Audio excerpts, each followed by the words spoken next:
ಊಟಕ್ಕೆ ಇಡಕತ್ತಿದ್ದೇನೆ, ಬಾಯಲ್ಲಿ ಊಟ ಮಾಡುವ ಬೆಂಗಳೂರಾಗದೀಯ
ಶ್ರೀಯುತ ಲಿಂಗೈಕ್ಯ ಡಾಕ್ಟರ್ ಶಾಮನೂರು ಶಿವಶಂಕರಪ್ಪನವರು 95ನೇ ವರ್ಷದಲ್ಲಿ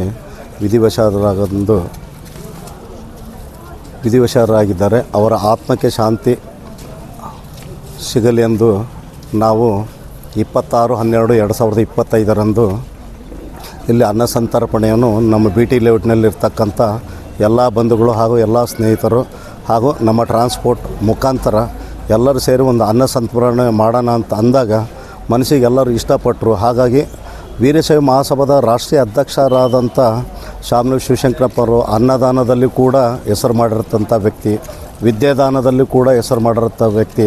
ಅಂಥ ವ್ಯಕ್ತಿ ಇವತ್ತು ನಾವು ಕಳ್ಕೊಂಡಿದ್ದೀವಿ ಅಂದರೆ ದಾವಣಗೆರೆ ನಿಜವಾಗ್ಲೂ ಬಡವಾಗಿದೆ ಅಂತ ನಾನು ಅನಿಸುತ್ತೆ. ಹಾಗಾಗಿ ಅವರ ಆತ್ಮಕ್ಕೆ ಶಾಂತಿ ಸಿಗಲಿ ಎಂದು ನಮ್ಮಲ್ಲಿ ನಾನು ಪ್ರಾರ್ಥನೆ ಮಾಡಿ ಅವರಿಗೆಲ್ಲ ಅನ್ನದಾಸೋಹವನ್ನು 1,500-2,000 ಜನಕ್ಕೆ ಅನ್ನದಾಸೋಹವನ್ನು ಏರ್ಪಡಿಸಿರುತ್ತೇವೆ. ಬಿ ಟಿ ಲೇಟ್ ಜನ ಎಲ್ಲರೂ ಸೇರ್ಕೊಂಡು ಮಾಡಿರುತ್ತೇವೆ. ನಮ್ಮ ದಾವಣಗೆರೆಯ ಹಿರಿಯ ವರ್ತಕರು, ನಮ್ಮ ಬಾಪೂಜಿ ಸಂಸ್ಥೆಯ ಕಾರ್ಯದರ್ಶಿಗಳು ಹಾಗೂ ನಮ್ಮ ಶಾಸಕರು, ಹಾಲಿ ಶಾಸಕರು, ದಾವಣಗೆರೆ ದಕ್ಷಿಣ ವಿಧಾನಸಭೆ ಶಾಸಕರು ಹಾಗೂ ನಮ್ಮ ದಾವಣಗೆರೆಗೆ ಮೂಲತಃ ಏನಂದರೆ ಒಂದು ವಿದ್ಯಾಕಾಶಿಯನ್ನಾಗಿ ಮಾಡಿದಂಥ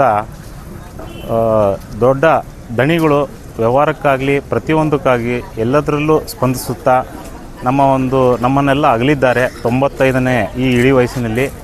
ಇವರಿಗೆ ನಾವು ಇವರ ಆತ್ಮಕ್ಕೆ ಶಾಂತಿಗಾಗಿ ಇಂದು ನಮ್ಮ ದಾವಣಗೆರೆ ಲಾರಿ ಜಿಲ್ಲಾ ಮಾಲೀಕರ ಮತ್ತು ಟ್ರಾನ್ಸ್ಪೋರ್ಟ್ ಏಜೆಂಟರ ಸಂಘ ಹಾಗೂ ಇಲ್ಲಿನ ವರ್ತಕರು, ಬಿ ಟಿ ಲೇಔಟ್ ವರ್ತಕರು ಹಾಗೂ ಸ್ಥಳೀಯರು ಸೇರಿ ಅವರ ಆತ್ಮ ಶಾಂತಿಗಾಗಿ ಸುಮಾರು 2,000 ಜನಕ್ಕೆ ಇವತ್ತೊಂದು ಅನ್ನ ಸಂತರ್ಪಣೆ ಕಾರ್ಯಕ್ರಮವನ್ನು ಏರ್ಪಡಿಸಿದ್ದೆವು.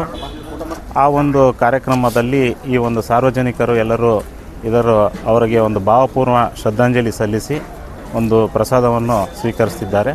ಹೀಗೆ ನಮಗೆ ಇದೊಂದು ದುಃಖದ ಸಂದೇಶ. ಆದರೆ ನಮಗೆ ಇನ್ನೊಂದೇನಂತಂದರೆ ಅವರು ಉಳಿಸ್ಕೊಟ್ಟಿದ್ದನ್ನು ನಮ್ಮೆಲ್ಲರೂ ಇಲ್ಲಿ ಇವತ್ತು ನೆನೆಸ್ಬೇಕಾಗಿದೆ. ನಮ್ಮ ದಾವಣಗೆರೆಗೆ ಇದೊಂದು ಕೀರ್ತಿಯ ವಿಷಯ ಶಾಮನೂರು ಶಿವಶಂಕರಪ್ಪನವರಂತ. ಹಾಗಾಗಿ ಅವರಿಗೆ ಅನಂತ ಧನ್ಯವಾದಗಳನ್ನು ಅರ್ಪಿಸುತ್ತೇವೆ.